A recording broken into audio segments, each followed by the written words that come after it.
L'objectif de mettre en place ces 2 demi-journées de sensibilisation à la réflexion éthique, c'est d'abord premièrement permettre aux soignants de prendre du recul sur leur pratique et de réfléchir à ce qu'ils font au quotidien.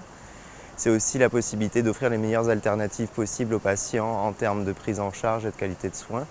Mais l'objectif final est clairement affiché, c'est de pouvoir mettre en place une instance de réflexion éthique interne aussi bien au sein de la clinique de Choisy qu'au domaine de Choisy, puisque nous avons des pratiques en soins qui sont parfois complexes, qui apportent beaucoup de réflexion et beaucoup de questionnements.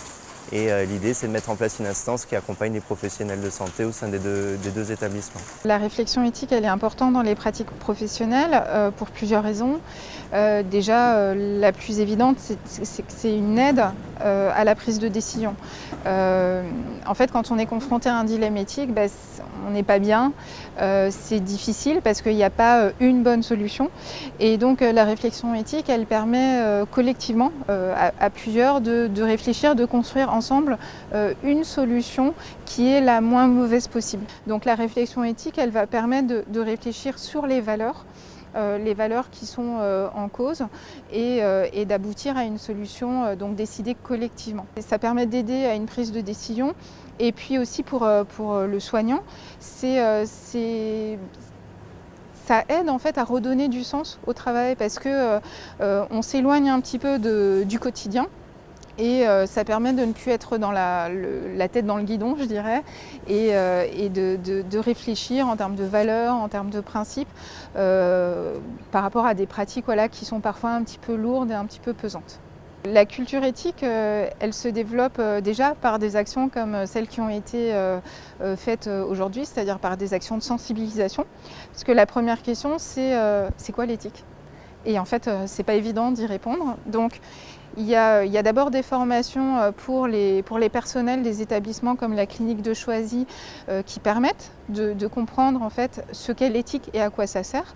Et ensuite, l'étape suivante, c'est d'apprendre à faire des délibérations éthiques, à travailler collectivement sur ces questions pour ensuite aboutir à des décisions en matière d'éthique. Instaurer une culture éthique dans un établissement de santé, c'est essentiel. De toute façon, ça fait partie, c'est la loi Kouchner. Donc, il est temps que l'ensemble des établissements puissent monter ce comité. Ce sont de grandes questions parce qu'en fait, il n'y a pas de modèle unique. Donc, comment se créer une instance de réflexion unique ? Généralement, déjà, ça part d'une bonne volonté d'un certain nombre de personnes. Et à partir de là, il y a différents modèles possibles. Le premier modèle possible, c'est une instance de réflexion éthique qui va réfléchir, je dirais, sur des thématiques générales. La fin de vie, la contention, l'autonomie en établissement. Et à travers différentes réunions, différents groupes de travail, ils vont élaborer un certain nombre de recommandations, d'avis qui ensuite seront diffusés à l'établissement. Ça, c'est un premier modèle. Le deuxième modèle, c'est de réagir à des situations cliniques qui posent des difficultés d'un point de vue éthique. Et donc là, on réagit plutôt à des saisines, c'est-à-dire suite à des demandes des services.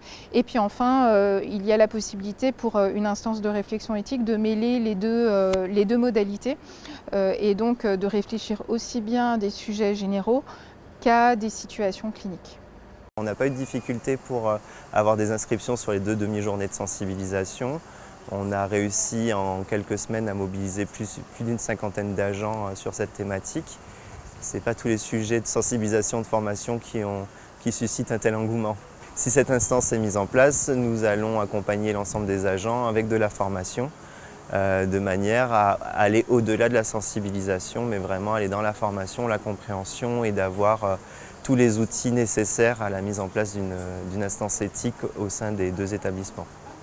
Qu'est-ce que ça nous apporterait ? Je pense que déjà il faut l'interdisciplinarité, que chacun puisse un peu analyser la situation avec un regard extérieur, sans obligatoirement être un soignant vraiment ou un administratif pur, de façon justement à ce que chacun apporte sa pierre à l'édifice et trouve les réponses. Les problématiques éthiques, je pense qu'elles touchent tous les services. Au sein de la clinique, avec l'HAD, donc l'hospitalisation à domicile, la dialyse qui est un service très sensible, et nous en gériatrie, personnes âgées, donc on est souvent confronté à la fin de vie. Voilà, je pense que chaque service a ses besoins et justement le fait de créer ce comité et de faire venir les collègues des différents services, on aura déjà ce regard extérieur et on pourra peut-être apporter des solutions à nos collègues.